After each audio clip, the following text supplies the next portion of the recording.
네, 그럼 이제부터 사전 질의에 대한 이준석 의원님의 답변을 들은 후 추가로 현장 질의에 대한 답변까지 들을 수 있는 토크 콘서트의 2부를 시작하도록 하겠습니다. 네, 첫 번째 질문인데요.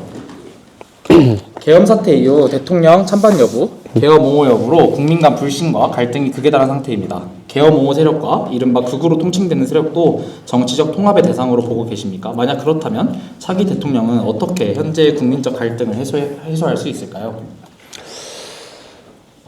저는 이 선동가들이 굉장히 많아졌다라는 생각합니다. 그리고 선동의 수단이라고 하는 것이 유튜브나 이런 것들로 굉장히 간편화되었기 때문에 이런 사람들이 말만 좀 잘하면 이제 등장해가지고 이런저런 얘기하게 되어 있는데요. 저는 가장 위험한 것 중에 하나, 특히 제가 보수 진영을 계속 바라보니까 종교와 정치의 분리는 꼭 이뤄내야 된다. 네. 이게 농담이 아닙니다. 왜냐하면 종교가 사실 계속 여러 집회를 주도하는 거는 저는 그건 굉장히 부도덕적이라 생각해요. 왜냐? 자금부터가 혼재되어 있어요. 종교적 자금과 정치에 투입되는 자금이 혼재되어 있는 것 자체가 저는 굉장히 부도덕적이라 생각하고, 왜냐하면 종교에 대한 어떤 그런 금액 같은 경우에는 사실상의 면세 혜택이 주어지고 있잖아요. 근데 그게 그래서 하나의 통로로 이용되는 것이 되게 심각하고, 두 번째로는 극우라고 하는 분들이 사실 되게 안타까운 게요. 과거의 영광을 잊지 못하는 분들이에요. 제가 지역구 상계동에서 이제 있을 때 보면은 어르신들 중에 이제 아주 자기 40년 동안 뭐 보수 정당을 지지해왔다 하시는 분들 보면은 어릴 때 얘기 그렇게 많이 하세요. 예. 내가 공화당 때 여기 당책이었어, 이런 말씀하세요. 동네 보면 당별 책임자라는 게 있었어요. 그때 당책이라고. 그럼 뭐 젊은이들 불러놓고 무슨 얘기 하시나 보면 막 이런 거. 내가 그때 파출소장이 뭐 잘못되면 앉았다 일었다 시켰어, 막 이런 거 있잖아요. 뭐 범죄 얘기하는 거예요. 막 이제 자기가 했던 그런. 근데 그게 왜냐면은 보수가 절대 우위였던 시절에 살아오시던 분들이 그것에 대해 가지고 지금 인지 부조화를 겪고 계신 게 되게 많아요. 그래서 원래 보수 정당은 정권을 잃어버려도 스스로 여당이라 부르는 사람 꽤 많았거든요. 잠깐 어쩌다 실수해서 노무현 진 거지 뭐 이렇게 생각하는 분들이 많았거든요.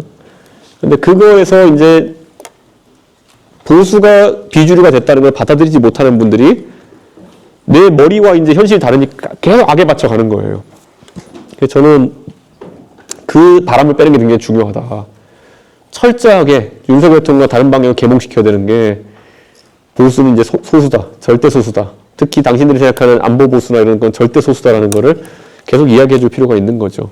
이제 유일하게 보수가 다시 주의적인 관점을 가기 위해서는 자유주의적 보수 관점으로 가지 않고는 이 안보주의적 보수, 전체주의적 보수는 이제 다시는 주류로 올라설 수 없다는 것을 각인시킨 게 중요하죠. 예. 저는 그래서 그거를 계속해야 된다, 이런 생각을 합니다.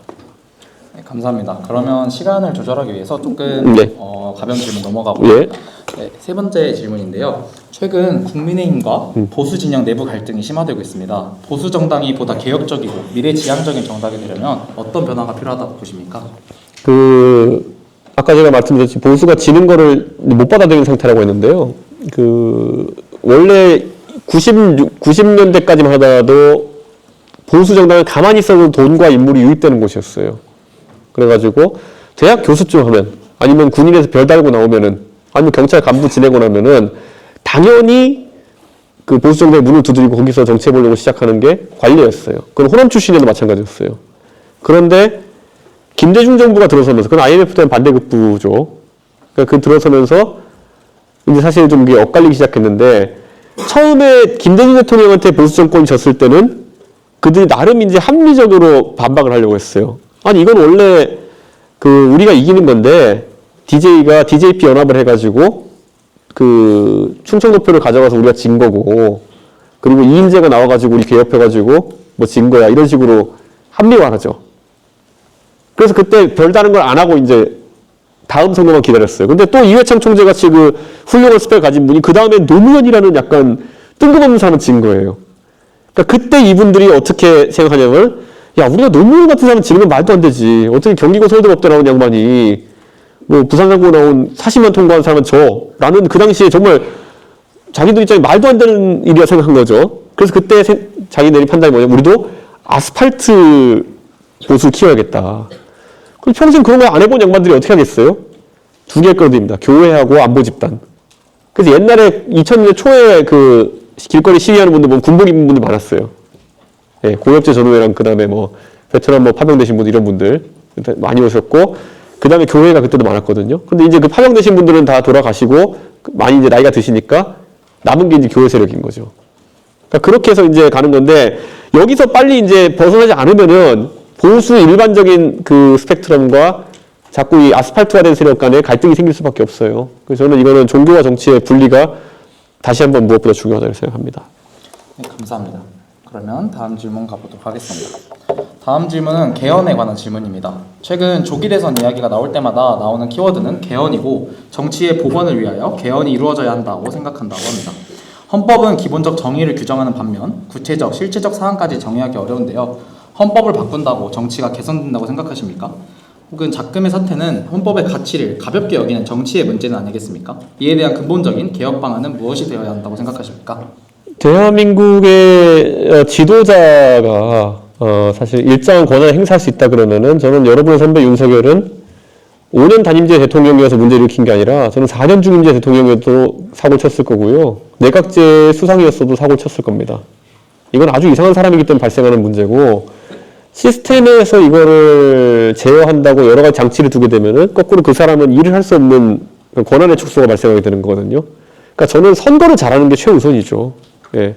근데 아까 지난번에 선거는 애초에 킬러 모양이었으니까 답이 없다고 치고 근데 선거를 잘하는 게 굉장히 중요하고 이런 얘기를 많이 해요. 지금 대한민국은 굉장히 그 대통령 행사할 수 있는 임명권이 많습니다. 공공기관이랑 공기업이랑 다 하면은 엄청 많이 임명권 행사할 수 있어가지고 대통령의 권한이 저렇게 센 건데 대통령의 권한을 나눠서 행사한다는 말을 하는 사람이 있고 두 번째는 대통령이 권력을 행사할 수 있는 건덕지를 없애자는 유형이 있어요. 저는 후자에 가깝습니다. 그러니까 대통령이 실제로 공기업이나 아니면 공공기관 이런 데 임명권을 행사하는 것도 문제요. 대한민국 관료들이 과도한 규제를 행사하는 것 자체가 문제이기 때문에 그런 것들 최대한 민간에게 돌려줘야 된다라는 것이 제 관점인데 그럼 또 민영화하자는 거냐 이런 식으로 나올 텐데 저는 민영화할 건 해야 된다고 봅니다. 예. 냉정하게 우리가 봤을 때 지금 민영화하면 가격이 오른다라는 것 때문에 이제 국민들이 싫어하는 분들이 많을 텐데요. 우리나라에 있던 산업 중에 민영화된 게 엄청나게 많습니다. 대한항공 민영화된 거죠. SK 주유소 민영화된 거죠. 원래 유공이었습니다. 그 다음에 SK텔레콤도 민영화된 거죠. 한국이동통신이었습니다. KT 민영화된 거죠. 그러니까 민영화가 되어가지고 요금이 오른다가 아니라 민영화가 되었으나 경쟁이 안 되었을 때 요금이 오르는 거죠. 민영화가 되고 독점 시장인 그런 경우는 좀 많지 않죠. 근데 저는 그래서 그런 것들을 잘 판단해야 되고 도대체 왜 한국전력이나 아니면은 이런 회사들이 지금 가면 정치인들이 사장하고 있거든요.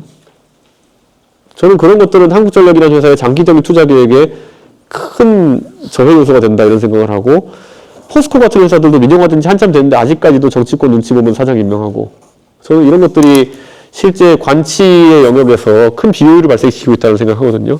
포스코 급기야는 지금 망하지 않을 것 같은 포스코가 지금 이제 철강 생산을 줄이는 단계에 이르렀잖아요. 저는 이런 거 앞으로 심각하게 받아들이고 그 대통령의 권한을 확 축소하는 게 중요하다. 어떤 형태의 개헌보다도 그런 생각을 합니다. 다음 질문입니다. 주류 언론에 대한 불신과 뉴미디어 언론의 급부상 속에서 우리는 언론 매체를 바람직하게 수용하기 위해 어떠한 태도를 취해야 할까요? 글쎄요, 이거는 뭐 유튜브 알고리즘을 탓하는 사람도 있지만 사람도 사람마다의 개인적인 알고리즘이 동작하기 때문에 편향성을 띠게 되는 거겠죠. 저는 오히려 언론이 기계적 중립을 가지라는 것 자체가 저는 오버인 것 같아요. 언론은 론의 기능이 분명히 있거든요. 론해야 되는 거죠. 근데 저는 오히려 기계적 중립을 지키려고 하는 거는 저는 마음에 들지 않습니다. 그래서 저는 지금의 언론처럼 사실관계가 틀리면 그건 좀 곤란하겠지만은 논조가 오히려 지금 너무 무색무취해가지고 문제라 보는 겁니다. 속보 경쟁을 하잖아요. 속보 경쟁은 누가 빨리 알았냐의 문제고요. 저는 누가 더 심층적으로 취재하고 누가 더 재밌는 관점을 제공하냐의 경쟁은 대한민국 언론에서 잘 이루어지지 않는 것 같아요. 그래서 저는 그런 게 오히려 좀 활성화됐으면 좋겠다. 그런 생각입니다. 하나의 현상을 놓고도 이쪽에서 보는 거와 저쪽에서 보는 시각이 다를 수 있거든요. 제가 대학교 다닐 때 이제 하버드에 가면은 옌칭 도서관이라는 곳이 있는데 거기 가면은 동아시아 도서관이에요. 근데 가장 놀라운 게 아침에 가면은 왼쪽에는 조선일보, 오른쪽에는 노동신문이 와 있어요. 그러면은 그 두 가지가 얼마나 다른지 보는 것도 항상 재미가 있었고, 대학교 때 한국학 관련 수업을 한국 역사 관련 수업을 들으면서 과제로 재밌었던 게 조선왕조 실록을 이제 가면은 번역본이 있어요.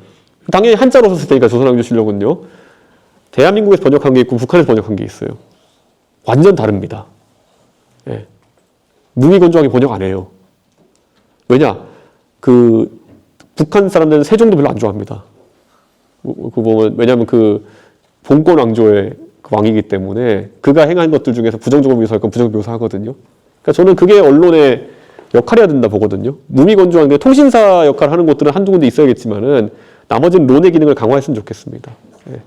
그래 좀 그 정치인이랑 주고받는 것도 있어야 되고, 한겨레랑 경향에서 저 한 달에 한 번씩 까는 칼럼 썼거든요. 그럼 저도 페이스북에 까는 거죠. 뭐 이런 걸 썼냐고. 예. 맨날 이준석이 혐오하고 맨날 이준석이 갈라치겠다는데 예. 무슨 소리냐. 예. 그런 게 주고받는 게 있어야 오히려 건전한 언론 문화가 형성될 것이다 이렇게 봅니다. 지금 어떻게 했냐면요.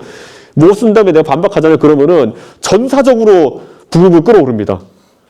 우리가 대언론이 쓴 글에 이준석이가 댓글을 뭐 반박을 해?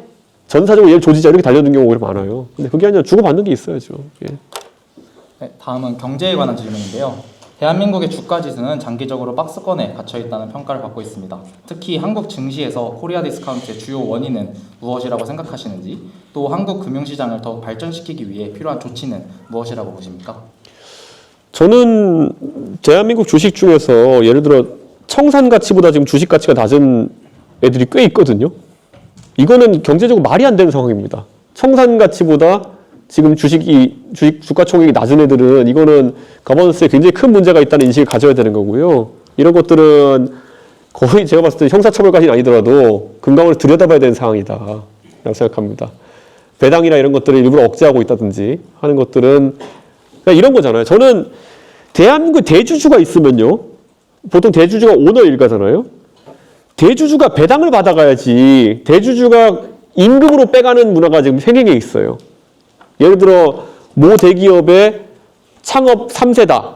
근데 이 사람이 대주주로서 5% 지분 가지고 있으면은 그걸 똑바로 배당만 해도 연간 몇십억 몇백억 가져갈 수 있을 텐데 자기 자신이 어디 회사에 CEO로 들어가지고 30억씩 받으면 출근도 안 하는 사람이 있다?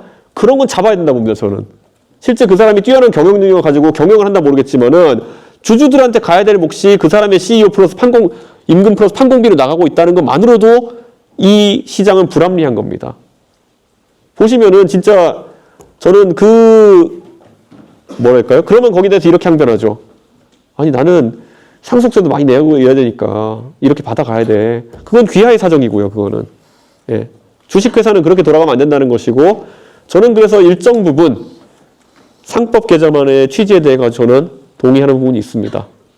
주주의 이익을 최우선시 놓고 경영돼야 되는 게 주식회사인 것이지 저는 그 다른 어떤 핑계를 갖다 붙여도 저는 그런 식으로 지금 보면은 모 기업에서 뭐 물적 분할로 인해 가지고 주주들에게 큰 피해를 입히고 이런 것들이 뭐 당연한 경영 승계를 위한 기술인 것처럼 이렇게 보여지고 있는데 그건 아니죠. 그거는 아마 쌩쌩할 때 윤석열 검사가 계셨으면 다 잡아놨을 겁니다. 예, 어떤 죄목을 만들어서라도 예, 우리 선택적 법리 적용하시는 윤석열 대통령께서 안 그러겠지만은 쌩쌩한 윤석열 검사였으면 다 잡아놨을 겁니다. 예. 네, 다음은 교육에 관한 질문입니다. 배움을 나누는 사람들 대표교사 활동으로도 알 수 있듯 의원님께서는 교육에 많은 관심을 가지고 계신 것으로 알고 있는데 저출산으로 인한 인구 감소 등 많은 변화가 현재 필요한 것 같습니다. 학령 인구가 감소함에 따라 교사 감축, 교대 혹은 사범대 개편, 지방사립대학들의 폐지와 지방거점 국립대학들의 통폐합, 대학 정원 감소 등의 정책 등이 제시되고 있는데 이러한 논의에 대해 어떻게 생각하고 계십니까? 작년에 제가 작년에 그때도 강연하러 왔을 때인데, 제 친구한테 점심 좀 먹자 그래가지고, 차 한잔 마시자 그래가지고, 제 친구가 서울대 이제 수리과학과 교수로 있어가지고, 그때 마침 얘기를 하다가, 야, 이거 그런데, 의대 지원되고 이러면은, 서울대도 이제 자연대 공대에 이제 이공계 2등급부터 들어오는 거냐 이랬어요, 제가.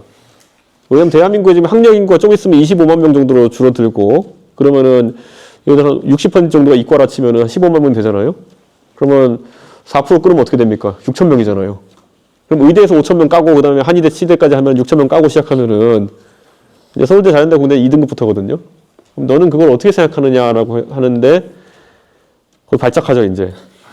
네, 발작하죠. 이제 이걸로 이제 물론 이번에도 보면은 그 수능 되게 잘 보신 분이 그 수력하고 이랬던데 그렇다면 그냥 봤을 때 일반적으로 통계적으로 그렇게 나올 가능성이 있는데 저는 굉장히 심각한 상황이다 이렇게 봅니다. 예를 들어 대학 정원 문제 같은 경우에는요. 저는 강도 높은 대학 개혁이라고 한다면 제가 만약 대통령이 될 상황이라면은 정원을 완전 자유로 풀어버려야 된다고 생각합니다. 예. 제가 하버드 다닐 때 가장 좋았던 것이 2학년 때 전공을 정하는데 그냥 정원 없이 그냥 정했어요.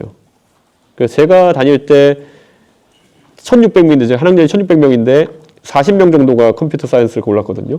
지금은 200명 정도가 고른대요. 그러니까 그런 직업의 수요나 이런 거에 따라 가지고 자연스럽게 변하죠.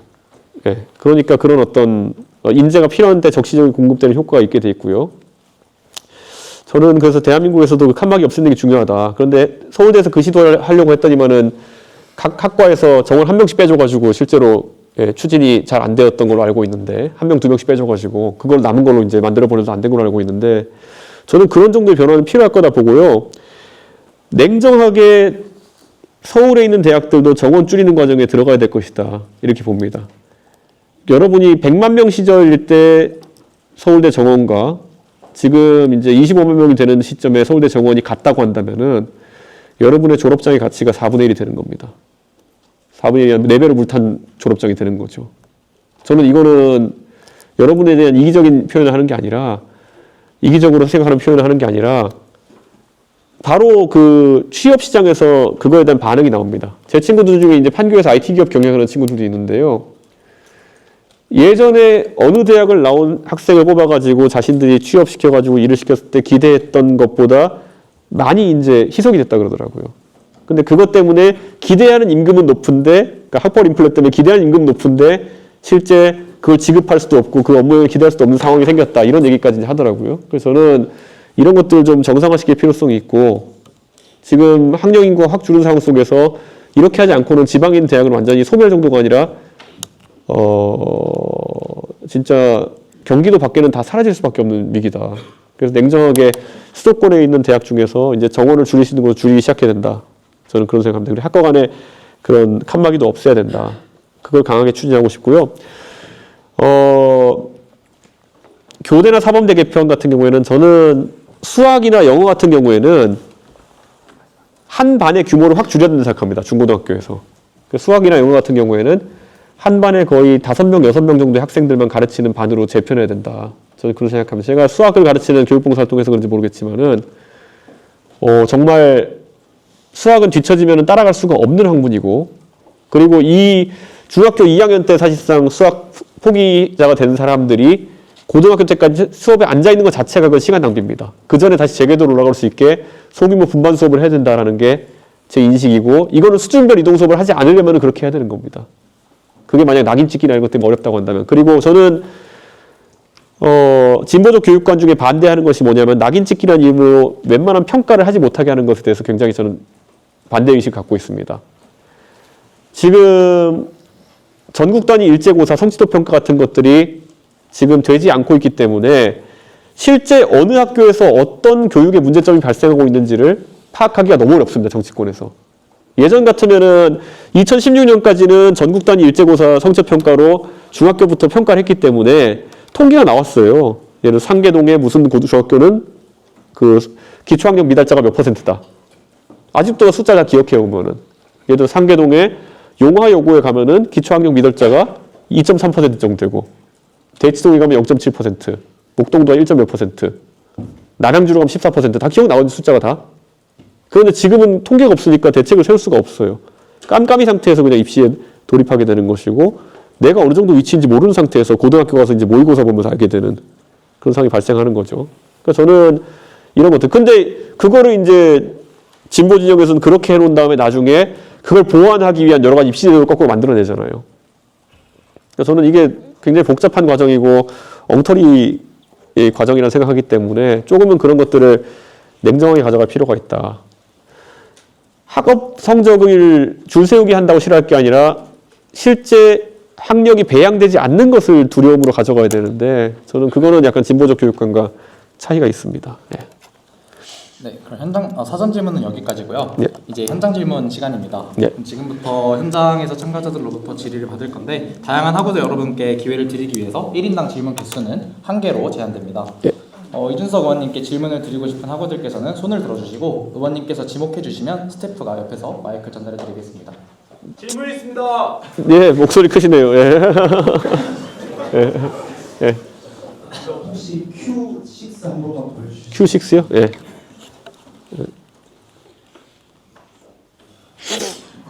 네. 이게 제가 드린 질문인 줄 알았는데 잠깐 넘어가서 제가 드리고 싶은 질문이 이겁니다. 예. 저희 세대라고 통칭하겠습니다. 2030까지 저희 세대라고 통칭하겠습니다. 저희 세대는 좀 위기감을 가지고 있다고 생각합니다. 슈카월드밖에 그런 얘기를 하는 데가 없는데 네.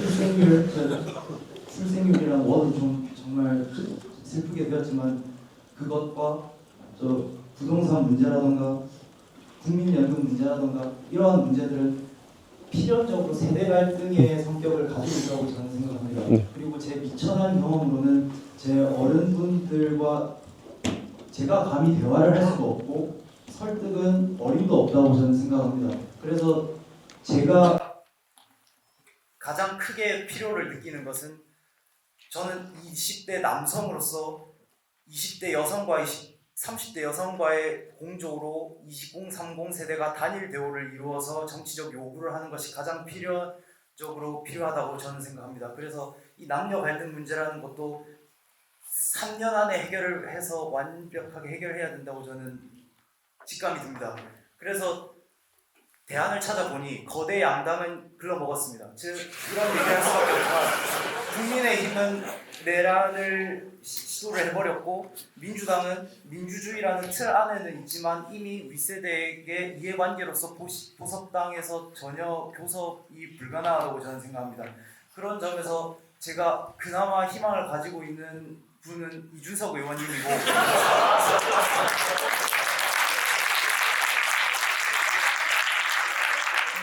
의원님이 말씀하신 것처럼 제3지대를 만들 그 새로운 세대의 정치인들에게 저는 기대를 갖고 있습니다. 그리고 그분들이 저는 부탁할 수밖에 없어서 정말 무력함을 느끼지만 해주셨으면 하는 것은 그런 젊은 세대 남녀 갈등의 통합입니다. 이준석 의원님께서는 항상 이렇게 말씀하십니다. 오늘도 말씀하셨듯이 내가 언제 그런 얘기를 하였느냐, 갈라치기나 혐오의 말을 하였느냐라고 말씀을 하십니다. 하지만 당면한 과제로서 그런 이미지의 해결은 너무나도 필연적으로 필요한 부분이라고 저는 생각합니다. 그래서 이러한 통합과 그런 설득에 관해서 어떤 계획이나 미래 방향을 가지고 계신지 여쭙고 싶습니다.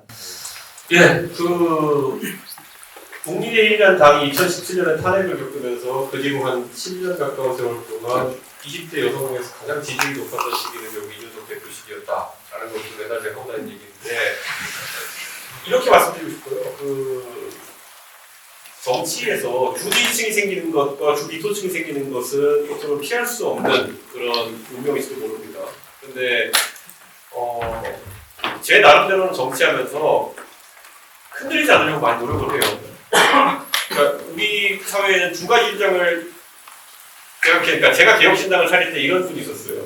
모 전직으로 저한테 와가지고 준석 씨 나는 여자들한테 인기가 많고 당신들이 남자들한테 인기 많으니까 우리도 당하면 잘 될 거야.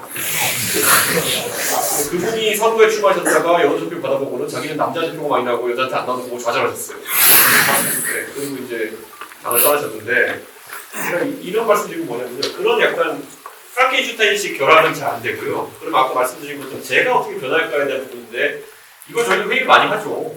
회의를 논의를 많이 하는데 그러면은 그거는 제가 지금까지 해온 주장 중에서 뭐 예를 들어 옳고 그름의 문제 또는 해야 될 말과 하지 말아야 될 말이 있다 그러면 해야 될 말 하지 않고 그런 말을 하지 않는 걸로는 당연히 가야 되는 거고 주장의 결을 바꾸는 거에 있어가지고는 굉장히 신중한 겁니다.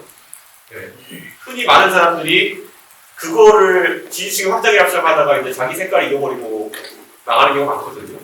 저는 참 신기하잖아요. 그러니까 20대, 30대 여성들에게 제가 여론투표상으로 지지율이 안 나오는데 동탄만 본진에서 제가 당선된 거. 네. 사실 이게 왜 그러냐 봤더니만은 제가 하는 메시지에 기혼 여성과 미혼 여성이 다르게 반응한다는 정도까지는 파악이 되더라고요. 그러니까 이런 것들을 파악해 나가고 있긴 합니다. 그래서 제가 미혼 여성들을 많이 보면서 또 얘기를 해보면은 이게 적절한 얘기일지 모르겠지만은 소득 수준에 따라서 많이 차이가 납니다. 미혼 여성에서는. 그래서 저희가 그 세밀하게 들여다보면서 분석을 하고 있습니다. 그래야 이제 어떤 부분이 문제일지를 바라보게 되는 건데요. 그래서 저희가 FGI라고 이제 심층 분석 같은 걸 하잖아요. 그러면은 이준석을 싫어하는 이유가 뭐냐를 분석해서 이제 듣게 되면은 제가 받아들일 수 없는 지점으로 가는 경우도 있습니다. 이건 제 신념을 버리는 지점까지 가는 게 뭐냐면은 뭐 이런 거에 정책에 동의해주세요, 저런 거에 동의해주세요 이런 건데 제가 이 자리에서 하나하나 세세히 열거하는 건 부적절할 것 같긴 하지만은 좀 그래서 어렵습니다 그게. 네, 어렵다고 그냥 솔직히 진짜 힘들어서 지금 못하고 있는 거거든요. 왜냐면 그 색깔을 버리라는, 그러니까 20대 남성이 저한테 좋아할 만한 요소를 버리는 것만 유일한 답일 겁니다. 네. 근데 그 좋아할 만한 요소를 버린다는 거는 제가 아까 말한 거의 상당 부분을 버리는 길이 될 수가 있어요. 네. 그러니까 이런 거잖아요. 그러니까 흔히 있을 때 보면 남자와 여자가 아무리 사랑하는 사이에도 왜 싸우냐. 남자는 내가 잘못한 게 뭐냐 라고 얘기하고 여성은 거기서 그거나 이제 보면은 좀 공감해주면 안 되냐 이렇게 얘기할 수도 있고 우리가 흔히 겪는 거잖아요. 근데 그런 관점이랑 좀 비슷한 부분이 있습니다. 그러니까 공감을 많이 얘기하세요. 근데 공감을 얘기했을 때 제가 저는 이성적으로 납득 안 되는 걸 제가 공감하는 척하기가 되게 힘들거든요. 네. 그리고 그 공감하는 척이라는 게 했을 때 그 이성적인 면 때문에 저한테 좋아하시는 분들이 저도 감성주의를 하면서 이제 떨어져 나가는 그 딜레마예요. 그러니까 우리가 뜨거운 아이스 아메리카노를 끊어가는 건 되게 쉬운 것 같지만 결국에는 하나는 뭔가 양자택일 해야 되는 겁니다. 네. 그래서 저희 어려운 과제니 같이 참고하시죠. 변명이 아니라 진심으로 탐구하고 있는데 어려운 거예요. 네. 또 질문 있으신 거 손 들어주시죠. 네, 저기 맨 뒤에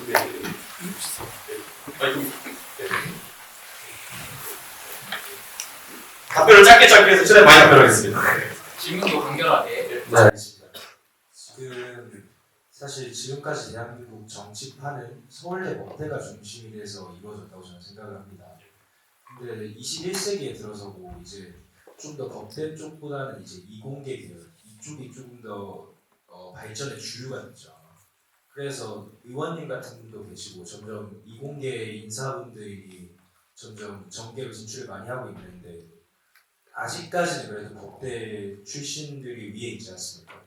그래서 이공계 그런 발전에 대해서 좀 지식이 별로 없으신 분들이 그런 정책을 세우시니까 뭐 대통령님 같은 경우에도 R&D 예산 삭감하시고 이런 사태가 벌어지는데 이공계 인사로서 만약 혹시라도 대통령이 되신다면 그 이공계 발전에 대한 정책이나 이런 게 있으신지 여쭤보고 싶습니다.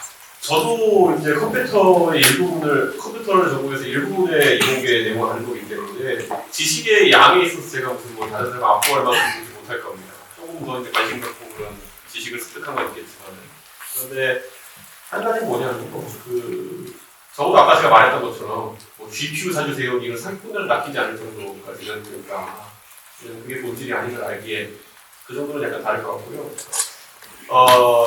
한 3년 전으로 돌아가보면 여의도판에 뭐 메타버스 열풍이 얘기해 들었어요. 메타버스를 만들면 당신당이 선거 이길 겁니다. 꺼져 이제 뭐 이랬거든요. 근데 그런 걸 할 수 있는 사람이 여기도 많지 않다는 게 저의 대단하지 않지만 독보적인 장점이 되는 거죠. 저는 그걸 보고 있고 서울대 법대가 정치를 잘해서 여기에 있다기보다는요. 정치가 전문직이어야지만이 놀면서 돈 벌어먹고 살 수 있기 때문에 많이 있는 특성이 있는 겁니다. 놀랍게도 한 15년 전까지만 하더라도요. 국회의원 하면서 변호사 개혁을 동시에 하는 게 가능했어요. 지금은 겸임교지가 되거든요. 그때 형성된 문화입니다. 국회의원 하는 것이 자기 변호사 사업에 도움이 되는 거죠. 소위 우리가 전화 변호사라고 그러죠. 나 김범사랑 누구세? 이렇게 하면서 그러면 변호사님도 잘 되고 거기서 무한한 정치 자금이 쏟아져 들어오고 그러니까 변호사들이 정치하기 좋은 거. 의사는 그게 안 되는데 변호사는 됐어요. 그러니까 그런 특수한 환경 속에서 서울대 법대 출신들이 많이 쌓이고 그 사람들이 헤게모니가 돼가지고 지금 여기까지 오는 거지. 지금은 변호사들은 그렇게 뭐 유리한 건 없습니다. 이렇게 바뀔 거라 이렇게 생각하고 있습니다. 네. 그리고 서울대 법대생들이 이번 정권을 적용했다가 크게 한번 말아본 건데 네, 좀 위축될 거라고 봅니다.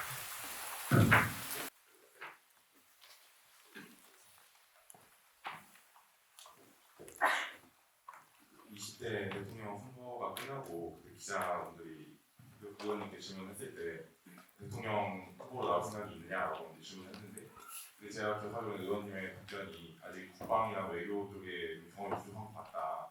좀 더 알아간 다음에 나가고 싶다라고 답변을 하셨는데 최근에 출마 선언을 하신 걸로 봤을 때 어떤 심령의 변화가 느껴집니다. 그래서 그런 심령의 변화가 내가 좀 국방과 외교에 이제 좀 지식이 늘었다라는 판단에서 나온 것인지 아니면은 내가 좀 부족하더라도 지금 하는 사람들보다 낫겠다라는 생각에서 나온 판단인지 궁금해서 여쭤보겠습니다.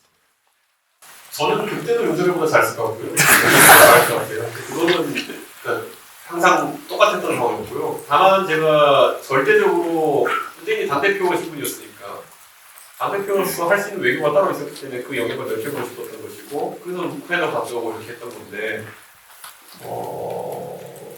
외치는 사실 대한민국에서 외교부 관계자 빼고는 접근이 금지된 영역입니다. 네, 그렇기 때문에 제가 뭐 실력이 늘었다고 보진 않습니다. 하지만 적어도 아까 서울대 법대 얘기 나왔는데 서울대 법대가 여의도에서는 주류고 서초동은 주류지만요 해외 나가는 순간 비주류입니다. 저는 제가 어디 가서 한 번도 학벌자랑하고 이런 적 없지만은 하버드 아이비리그 출신들이 어디 미국의 텍사스에 어디 마을에 가면 주류가 아니지만은 워싱턴 DC라는 도시에서는 주류입니다. 그렇기 때문에 저는 거기서 다른 정보가 가질 수 없는 장점을 가지고 있다 생각하고 대한민국에서 그걸 쓸 준비가 되어 있다 생각하기 때문에 도전하는 겁니다.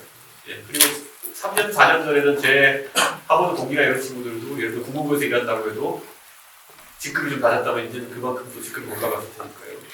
저는 충분히 그런 변화가 가능하다. 이렇게 봅니다. 저 메뉴에서는 앞으로 질문하실 때는 소속과 의견 말씀해 주시면 감사하겠습니다. 안녕하세요. 경제학부 이사학번 김도윤이라고 합니다. 준석 대표님께 질문드리고 싶은 것은 박근혜 전 대통령 탄핵정국 이후 제3지대가 지지를 받지 못해 국회의원들이 더 소극적으로 변했다고 생각합니다.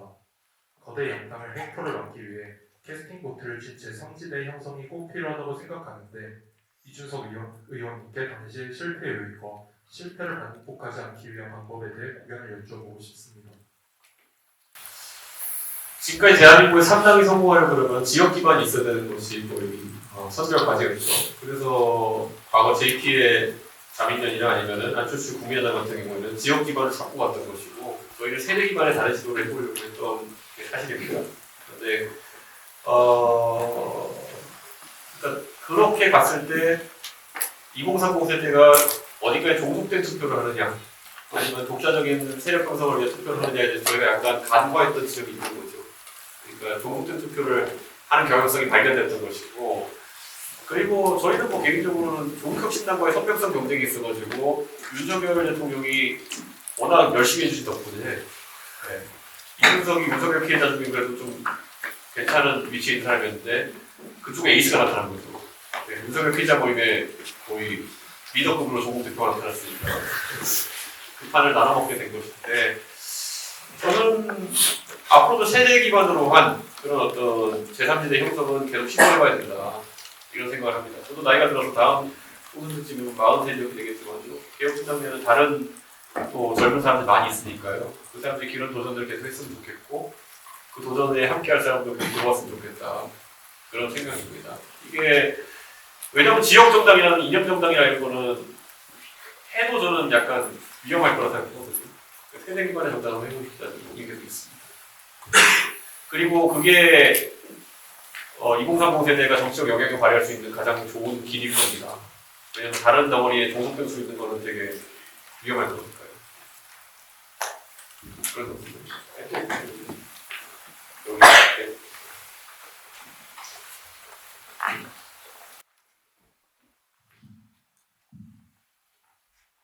안녕하세요. 인문계열 2호학번 한진경입니다. 국회의원님께서는 많은 2030 세대들에게 귀감이 되고 있다고 생각하는데요. 과거보다는 더 나아지긴 했지만 아직은 청년 정치인이 필요하다고 생각을 합니다. 그래서 더 많은 사람들이 또 앞으로도 나올 것 같은데 좀 아무래도 이미지적으로 청년 이미지로만 소모가 되거나 아니면 마케팅식으로 활용되는 경우가 아직 조금 있다고 생각합니다. 혹시 이에 대해서 어떻게 생각하시는지 아니면 젊은 정치인이 되고 싶은 사람들에게 해주시고 싶은 말씀이 있으신지 궁금합니다. 내가 만약에 내가 만약에 특별해지고 싶으면은 특별한 행동을 해야 되는 것이 우리 아까 말했던 리스크 테이킹에 가라는 것이죠. 정치판에서 은근히 그 리스크 테이킹을 전략을 봤을 때 리턴이 빨리 나옵니다. 왜냐, 정치판에 그만큼 리스크 테이킹하는 젊은 사람이 희소하기 때문이죠. 그래서 저는 그 전략을 충실히 누가 한번 이행해 봤으면 좋겠다. 저랑 모든 판단과 이런 걸 미믹하는 것이 아니라 리스크 테이킹한 매너로 그냥 가는 거를 따라 해보면은 길이 열릴 것이다 라는 생각을 합니다. 흔들려요. 그래도 솔직히 그 과정을 다른 건 많이. 아까 제가 남원정 이 선배들 제가 되게 존경하고 저랑도 되게 친하게 지내는 거는 원희룡 장관님 같은 경우에도 36세인가에 국회의원이 되시고 계속 쭉 올라가다가 삼선하시고 40대 후반쯤 돼가지고 잠깐 그때 이제 이명박 대통령 쪽에 이끌려가지고 그쪽도 함께 하려다가 약간 이제 삐끗하신 적이 있었거든요. 근데 그런 흔들림을 잘 뚫어내고 가는 게 되게 중요하다 저는 그런 생각하고요. 이런 생각해요. 여러분이 지금 내년에 당장 지방선거가 있잖아요. 저는 앰비셔스한 사람들이라면 내년 지방선거에서 여기서 도전해봤으면 좋겠어요. 혹자는 내가 서울대 다니면서 서울대 나와가지고 구의원 하는 게 말이 돼? 아니면 시의원 하는 게 말이 돼? 생각도 있겠지만요. 왜요? 저는 해볼만하다 생각하거든요. 저는 관악 구의원, 저는 서울대생이 도전하고 학우들한테 평소에 진짜 모지게 살지 않았으면 당선될 만한 보거든요. 근데 그게 23살, 4살에 달성할 수 있는 성취라고 한다면 저는 36살에 당대표 된 이준석, 40살에 국회의원 된 이준석보다 더 빠르게 올라갈 수 있을 거란 확신이 있어요. 저는 그거를 도전해봤으면 좋겠어요. 결국엔 안 하는 것보다 반복 시행하는 게 낫다는 게 생각을 계속 얘기했던 건데요. 그 도전을 했으면 좋겠습니다. 제가 국민의힘 당대표 할 때 뭐 토론 배틀 같은 다른 진입 경로를 만들려고 했지만 지금은 그런 게 다 사라져버렸으니까요. 그러면 길이 없다고 해서 안 도전하는 건 멍청한 게 없죠. 가봤으면 좋겠습니다.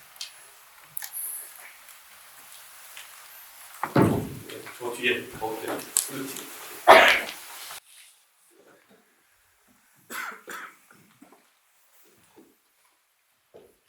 경제학부 2학번 권도훈입니다. 이번 어떻게 아직 들어가진 않지만 대통령 선거를 잘못 뽑았다고 평가할 수도 있을 것 같고, 그 다음에 국회에서 이루어진 거대 야당의 그런 합의 없는 이준하는 통과나 이런 걸 보면서 다수결이 꼭 그렇게 효율적인 제도만은 아니구나라는 생각이 들었습니다. 앞으로 많은 사람들과 의견을 나누면서 어떤 걸 결정해야 될 때 다수결 말고 어떻게 해야 조금 더 건전한 방법으로 합의가 이루어질 수 있을지 의원님의 의견을 듣고 싶습니다. 그것도 다수결이 잘못된 것인지, 다수결은 이제 마지막에 갈등 상황을 풀기 위한 최소한의 아니면 마지막 최종적인 그 방법론일 뿐이고요. 그 전 단계에서 설득과 많은 소통이 이루어져야 되는 거겠죠. 그런데 첫째로는 그 국민의 대의자인 국회의원들이 그걸 할 지성을 갖추고 있느냐, 첫째로. 그리고 예를 들어 AI를 어떻게 진행할지는 토론할 사람은 국회 설득문제 몇 명 있겠느냐, 그런 것이고, 두 번째로는 이해관계가 결정될 여지가 있느냐 없느냐. 그래서 저는 후자가 매우 위험하다 이렇게 봅니다. 후자가 각자 이해관계가 개입돼가지고 정답이 아닌 것을 고르는 양태는 다수결의 원칙에서 계속되고 있거든요. 그게 가장 크고,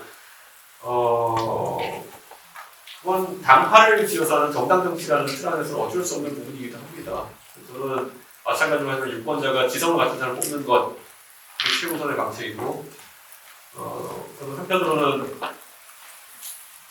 토론의 과정 같은 경우에는 룰을 안 지키는 사람에 대해서 사회가 굉장히 엄격하게 달려들어야 생각해요. 아까 제가 말했던 것처럼 한 두세 가지 뭔가 다 못할 것 같은 혐오 잃어버리는 사람이면은 너무 공론장에 퇴출시켜버려야 된다는 생각하거든요. 그런데 그런 것들을 우리가 그러니까 축구 경기가 제대로 되려면 훌리건이 당장 추천해야 되는 거거든요. 훌리건이 돌아다녀도 그냥 뭐 이것도 게임의 일부다 이러면서 그냥 해버리면은 나중에 축구가 안 되는 거거든요. 지금 대한민국에 약간 그런 부분을 분위기 바로 잡아야 됩니다. 저는 밑도 끝도 없이 얘기하는 사람들 이런 사람들 방송회장에 퇴출해야 되고요. 전환기 씨가 나와가지고 뭐 이준석이는 선거에서 아무것도 모르니까 내가 가르쳐줄게 뭐 이러고 있으면 이거 웃긴 거잖아요, 그거는. 근데 그런 걸 지금 뭐 공로장에 풀어놓는 것도 저는 상업적 저널리즘이라고 생각하고 저는 앞으로 그런 게임 공간을 제대로 설정하는 것이 중요하다. 그러면 토론이나 이런 논의가 활성화될 거라고 생각합니다. 지금 2개만 더. 네. 네. 그 앞에. 네. 안녕하세요.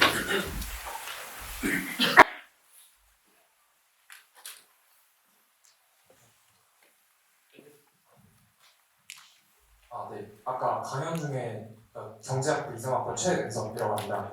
아까 강연 중에 되게 인상 깊었던 말씀 중에 하나가 저번 대선이 정말 킬러 문제였다는 말이 정말 인상 깊었는데요. 저는 아직 투표를 몇 번 해본 적이 없기 때문에 만약에 앞으로도 뭐 대선이 됐든 총선이 됐든 그런 선거에서 뭔가 그런 상황들이 계속 반복된다면 아예 투표를 하러 가지 말아야 될지 아니면 뭐 어떻게든 아무나 골라야 될지 혹은 다른 방안으로 뭔가 그냥 시민 한 명으로서 뭔가 변화를 꾀하려고 노력해야 되는지 어떻게 해야 되는지 좀 여쭤보고 싶습니다.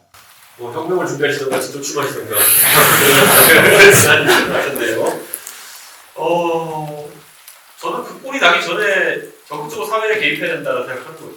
지금 예를 들어 이재명 대표가 민주당 후보가 될 것이라는 거는 거의 한 2년 전, 3년 전부터 그 깔린 분위기였거든요. 그러면 그것을 사회적으로 뭐 돌려세우거나 변화를 주지 못했다 그러면 그걸 받아들여야 되는 거죠. 어쩌면 내 개인에게는 굉장히 불만족스러운 선택이 될 수도 있고 하지만 바꿔야 되고 마찬가지로 뭐 국민의힘이라는 당을 만약에 지지하는데 국민의힘에서 예상치 못했던 인물이 된다. 그러면은 그걸 변화시키기 위해 그게 결정되기 전까지는 최대한 노력을 해야 되는 거고 그 이후에는 저는 글쎄요 엎을 수는 없을 것이고 집권을 하는 것도 하나의 의사표시일 수 있겠습니다만은 그 전 단계에 최대 노력을 해야죠. 그런 생각을 합니다. 그래서 윤석열 당선되기 전에 엄청나게 뭐라 그랬던 거거든요. 저는 당선되기 전에 잘못을 계속 지적해야 되는데 그래서 했던 건데 나중에 꽁해가지고 이제 저한테 아깝한 건데 후회 남기지 않으려면 그 시점에 문제가 발견됐을 때 계속 얘기해야 되고 또 질문 누군데? 저 메이트 가운데 통 메이트 네 지금 들고 있습니다.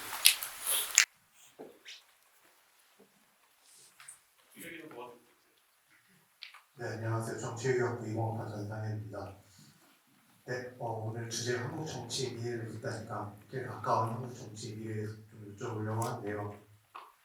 그 아까 Q1 질문 혹시 가주실 수 있으실까요? 네, 아까 이 질문에 대해서 이준석 의원님께서 뭐 정치와 종교를 분리를 해야 되고 뭐 보수적인 분들의 어떤 과거 영광에 대한 바람을 빼야 된다고 이런 답변을 주셨는데요. 그 첫 번째 밑줄 쳐진 부분에 대해서 아직 명확하게 답변을 안 주신 것 같아서 이 부분에 대해서 한번 여쭙고 싶고요.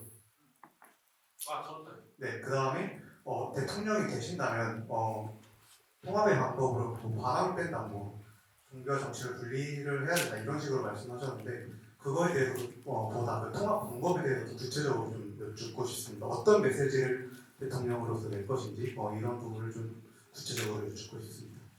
대통령이라는 자리가요 사실 어떻게 하느냐에 따라 가지고 굉장히 존경받는 자리가 될 수 있고 한편으로는 저렇게 윤석열 대통령이 조소받는 자리가 될 수 있는 건데요. 당선된 초기에는 그렇게 존경을 받습니다.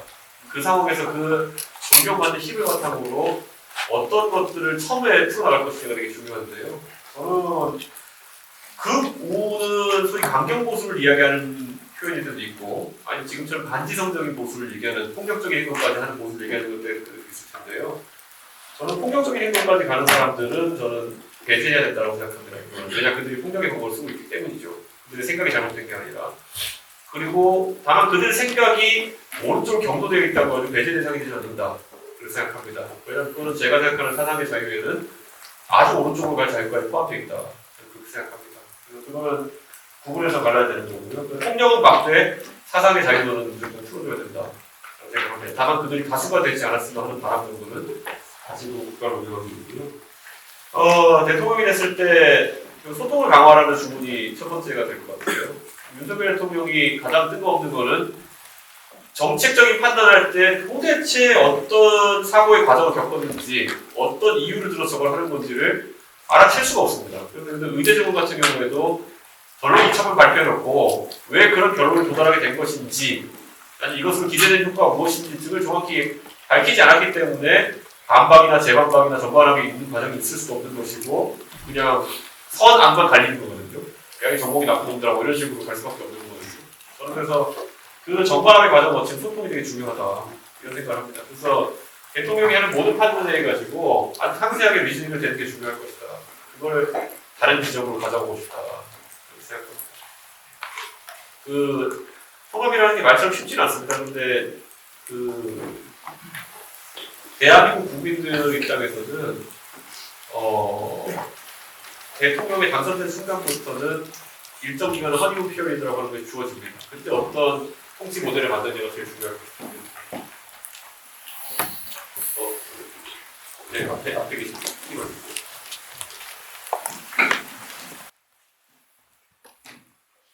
경제학부 김병민입니다. 본인께서 젊은 시절에 정치 외에도 하실 수 있는 여러 가지 선택지가 있으셨을 텐데 정치를 선택하신 이유가 궁금합니다.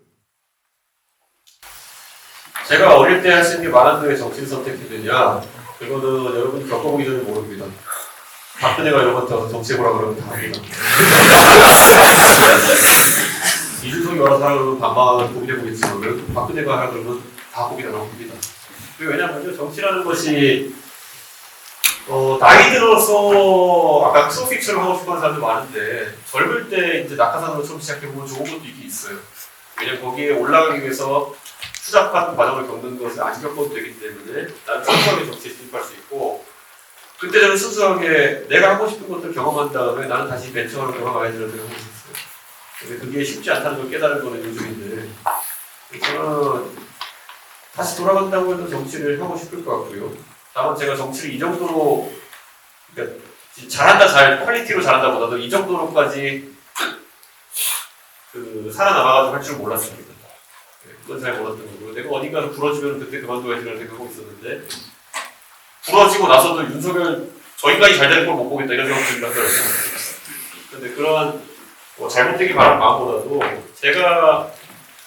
제가 이 정도로 해가지고 여기까지 왔는데 제가 여기서 만약 무너지면은 그 뒤에 정치하는 사람들한테는 어떤 고난이 있을까라는 생각을 하게 되더라고요. 약간은 그런 저만의 약간 이타적인 마음도 있긴 있었습니다. 한번 어디까지 뚫을 수 있는지 가보고 싶다고 하는 것 정도. 그래서 그냥 통했던 것 같습니다. 또 질문? 저 뒤에 앞에 계십니다. 거기 아니야 앞에 안. 저는 문과대학 화학생명공학부 학부 졸업하고 대학원 지금 다니고 있는 김동규입니다. 제가 그 패션 6를 사실 제가 원래 했던 거긴 한데요. 이제 너무 기니까 이제 좀 짧게 정리하면 오늘 페이스북에도 이제 뭐 배터리 관련해서 글 하나 올려주셨는데 참 이런 과학기술 분야에서 저희가 패권을 잡아가고 약간 격차를 좀 확보하는 게 중요하다고 생각하는데 강현님 말씀해주신 것처럼 이제 사람에 대한 투자가 정말 중요하다고 생각합니다. 근데 주변을 보면은 뭐 여러 분야 걸쳐서 정말 뭐 인재 유출 이런 문제도 많이 지금 대두되고 있는 걸로 아는데 근데 한편 제 생각에도 제가 만약에 더 좋은 돈 많이 주고 더 제가 꿈을 펼치는 곳으로 그런 여건이 되면은 저 같아도 이게 잘 많이 고민할 것 같은데 참 이런 단순히 어떤 R&D 예산을 늘리고 그리고 작년에 나왔던 것처럼 뭐 대학원생한테 일정 수준의 뭐 월급을 주겠다. 근데 그 일정 수준이 뭐 보니까 뭐 80만 원 이 정도밖에 안 되고 원래 그것도 못 받는 사람한테만 주는 거더라고요. 그래서 어떤 실질적인 그런 인재 육성 전략이 필요할지 좀 여쭙고 싶습니다. 결국 한국적 스타이펜드 제도나 이런 것들이 항상 예산이나 이런 것들 부족 때문에 잘 지원이 안 되고 있긴 한데요. 저는 이공계에서 제가 이공계를 선택해서 갔을 때 저는 그때 어릴 때니까 제가 어릴 때 스티브 잡스보다는 빌 게이츠가 이제 사업가로서 굉장히 유명한 사람이었고 빌 게이츠의 그런 책을 보면은 로드 오브 헤드라는 책이 있는데 그런 책 보면서 일확천금을 노렸던 것 같아요. 한 단위를 좀 다른 건데요. 내가 성공을 하면은 내가 열심히 성공하면은 나에게 주어진 보상이 기하급수로 늘어나겠구나라는 생각으로 더 열심히 노력해야 되는 것 같아요. 이게 경영할 때도 보면은 각 나라별로 CEO 컴펜세이션에 대해서 그 연구를 합니다. 뭐냐면 CEO 컴펜세이션이라는 거는 처음 직원 들어갔을 때랑 나중에 그 회사의 CEO가 됐을 때 임금 격차가 몇 배냐를 이제 가지고 CEO 컴펜세이션 레이시오를 따지는 건데 미국 기업 같은 경우에 300대 1이 나오는 경우도 있습니다. 그러니까 처음 근무를 시작한 직원과 대기업의 CEO의 연봉 차이가 300배 정도 나오는 것도 있거든요. 근데 한국에서는 이제 그게 10을 넘기는 곳이 많지 않은 상황이죠. 저는 근데 연구나 이런 쪽에 있어가지고도 그 CEO 컴펜세이션 레이시오가 굉장히 높아져야 된다는 생각을 합니다. 아까 보시면은 우리가 한다는 빅테크 기업의 CEO들 같은 경우 옛날에는 마이크로소프트도 빌 게이츠 친구였던 스티브 발머 이런 사람들이 하다가 지금은 사티아 나델라 이런 사람들이 하면서 엔지니어 중심의 CEO들이 이제 연구자 중심의 CEO들이 등장하고 리사 수 이런 사람 말할 것도 없고 젠슨 펑 이런 사람도 그렇고 그런데 이게 우리한테는 가장 큰 희망의 지점이다 하나는 있는 거고요. 그게 이제 미래 기대치를 높여가지고 지금의 연구를 매진할 수 있게 하는 것이고 두 번째로는 저는 국내와 국외 간의 연봉차 같은 경우에는 계속 살펴봐야 된다고 생각합니다. 저는 이게 기술 유출, 산업 스파 이런 거 때려잡는다고 맨날 그러는데 솔직히 말하면은 누구라고 무슨 뭐 중국 기업에 기술사 들고 도망가고 싶겠냐 그건 범죄긴 하지만은 컴펜세이션이 그렇게 차이 나면은 사실 그 동인이 생기는 거거든요. 그러면 그 해외 기업과의 그 연봉 격차 같은 경우에는 우리가 계속 모니터링하고 언론 기사나 이런 거를 좀 내야 된다. 한국의 삼성전자가 더 많이 준다 하더라도 만약에 중국에 뭐 양민 테크놀로지 돈을 더 준다 그러면은 이제 유출될 수밖에 없는 구조거든요. 근데 한국에서는 희한하게 야 네가 삼성의 엔지니어면은 지금 뭐 동탄에 사는 삼성 엔지니어면은 연봉 1억 4천원 될 텐데 그럼 네가 먼저 불만이냐 이런 식으로 하는데 자기가 중국으로 이주하고 사업한다 그러면 약간 다른 얘기죠. 저는 그런 것들을 인식 자체를 좀 바꿀 필요는 있다. 국민들의 인식 자체가. 이제 절대적인 그런 금액의 경쟁이 아니라 해외와의 경쟁이라는 것을 잘 알아야 된다는 생각을 합니다. 그래서 한국형 스타이펜드 제도는 세금 왕창 지원해야 된다 봅니다. 그거를 연구 매진할 수 있도록 가야 되는 거고 대학원생들이 지금 80 얘기하셨는데 그걸 어디 갔다 오십니까?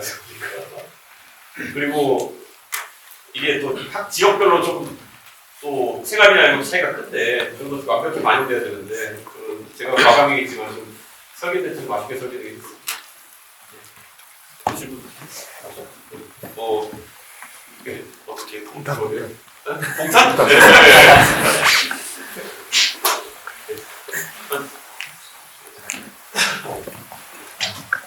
아바스 얘기?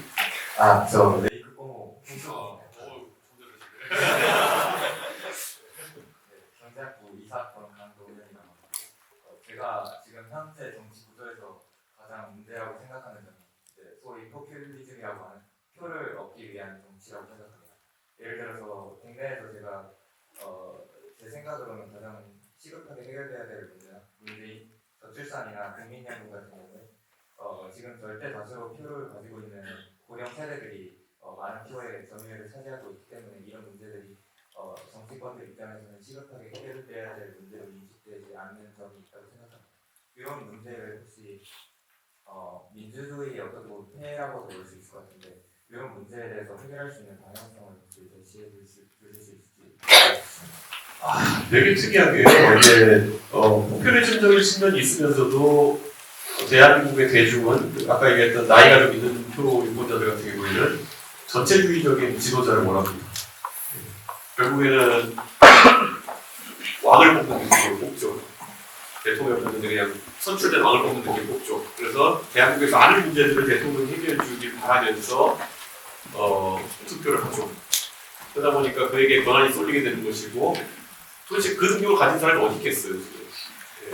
사실 삼성전자의 경영자 하나 찾는 것도 힘들어 죽겠는데 뭐 대회에 수입했어야 될 판인데 대한민국의 경영자를 전지전능한 경영자를 선거 따위로 뽑는다?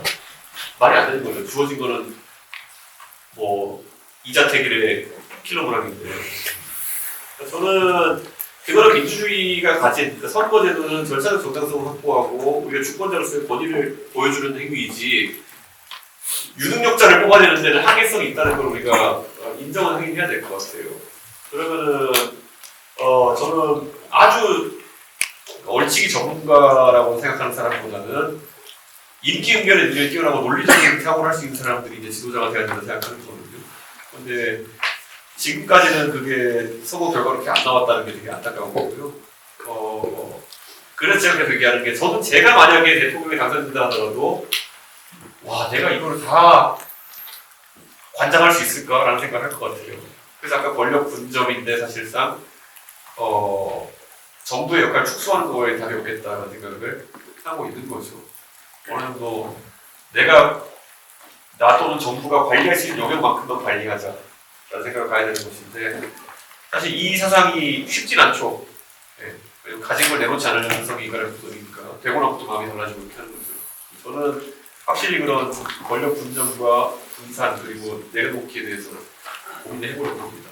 그렇게 되면 이제 작은 단위에서는 그러니까 삼성전자 CEO나 대한민국 대통령을 찾는 건 어렵지만은 작은 단위의 리더들 뽑는 거는 충분히 가능한 거거든요. 그렇게 할 수 있는 거예요. 포퓰리즘적인 측면은 뭐 민주주의의 필연적인 그런 부작용인가요? 그걸 완전히 제거하기는 어려운 겁니다. 그거는 뭐 달고 가야 된다 생각합니다. 예. 마지막 진짜 마지막. 진짜 마지막. 네. 오 그러면 자 동탄. 동탄? 네.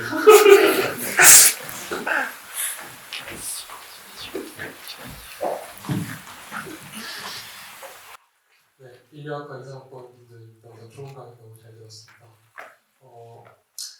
사실 아까 그 갈라치기와 이제 혐오 이야기를 하면 조금 생각이 들었던 게 그런 비판들이 있다라는 건 어딘가에는 그런 혐오와 갈라치기를 자신의 전략으로 삼는 정치인들이 있기 때문이다라고 생각을 좀 합니다.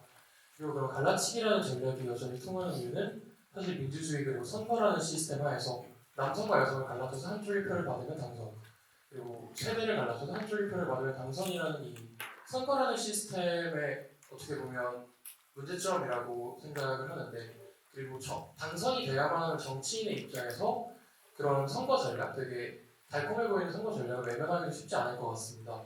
그래서 정치인의 입장에서 이러한 전략, 갈라치기를 하나의 전략으로 본다면 이런 전략을 어떻게 극복하고 통합을 이뤄낼 수 있을 것인가에 대해서 의원님의 의견이 궁금합니다. 이런 거죠. 사실 통합은 쉽지 않습니다. 통합이라는 막연한 통합이라는 것이 이제 사람의 의견은 갈리게 되어 있는 거잖아요. 예를 들어 양자택일이 세 가지 문제에 대해서 있다고 하더라도 마음이 완전히 맞는 사람 8분의1밖에 안 나와요. 저와 마음이 맞는 사람은 8분의1밖에 안 나겠죠. 양자택일에는 50대 50 정도의 비율을 가진 찬반이 있다고 한다고요. 그런데 다 두루뭉실하게 이걸 전부 다 만족할 만한 방향으로 풀어나간다는 건 정말 쉽지 않은 거죠. 그거를 선뜻 하겠다고 하는 것 자체가 쉽지 않고 통합이라는 길을 해서 성과를 보이는 것이 어쩌면 아무것도 안 하는 것처럼 이제 갈 가능성이 있습니다. 그래서 그게 이제 딜레마이긴 한 것이죠. 어느 누구도 불만족하게 하지 않으려면은 아무것도 안 하는 게 최적화다. 이게 바로 아까 말했던 국민의힘 영남 의원들의 멘탈리티거든요. 그걸 답습할 수 없으니까 결국에는 초반에 어느 정도, 그러니까 아까 얘기했잖아요. 대한민국 대통령에 당선되면은 그때부터 지지율 깎아먹으면서 시작하는 겁니다. 다만 거기서 깎아먹었다고 다시 반등을 할 수 있는 거, 따서 갚으면 되는 거.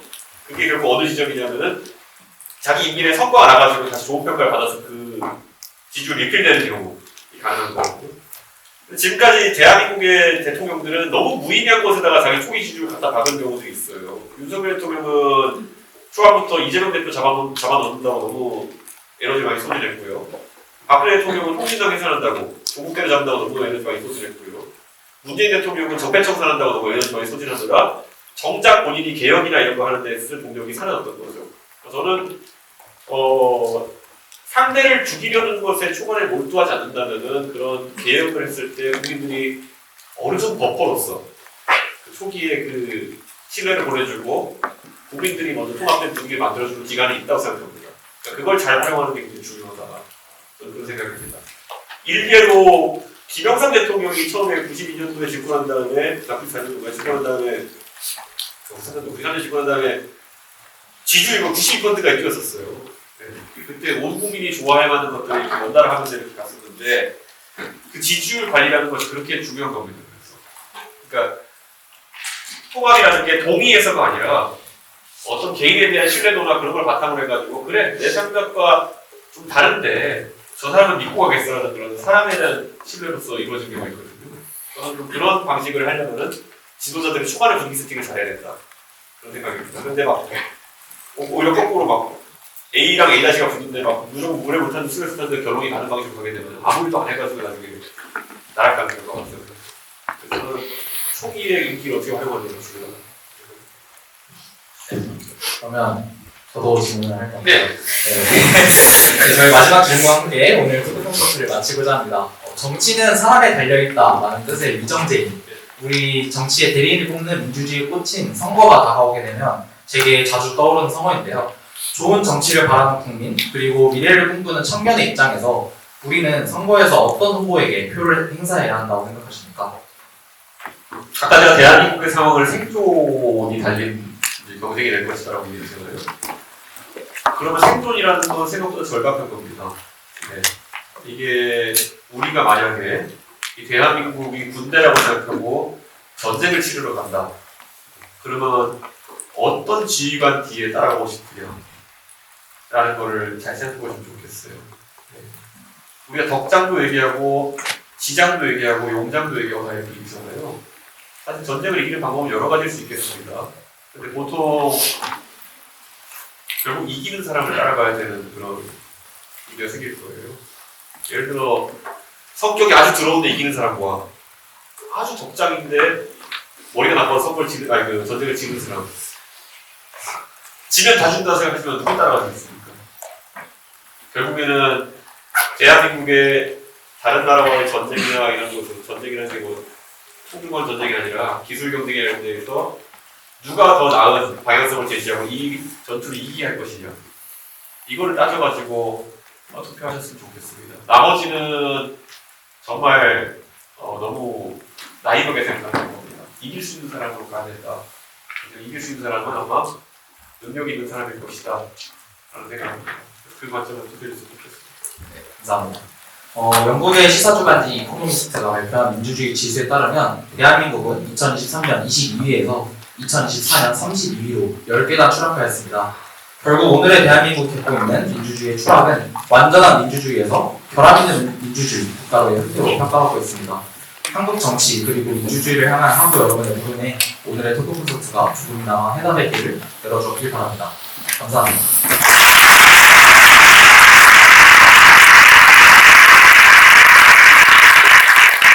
의원님과 단체 사진 찍고 저희가 밖에 포토월을 마련해 놓았는데요. 포토월에서 원하시는 분들은 사진 찍고 나가시면